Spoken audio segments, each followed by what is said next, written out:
What happens when cancer cells turn off their own repair systems? Cancer cells grow and divide much faster than healthy ones. In that rush, they collect more and more mutations and DNA damage. But here's the twist. To survive, they often switch off key DNA repair mechanisms. Once some DNA repair systems are lost, cancer cells become highly dependent on the few remaining repair pathways to stay alive. Block just one more of these, and it can trigger a complete collapse.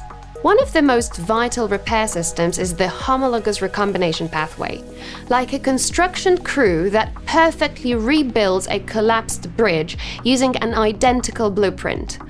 When this crew is missing, the tumor is called homologous recombination deficient.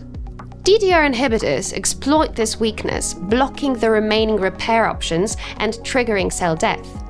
How to test it? Currently available tests only detect old scars of past damage. They can't tell if homologous recombination is still active.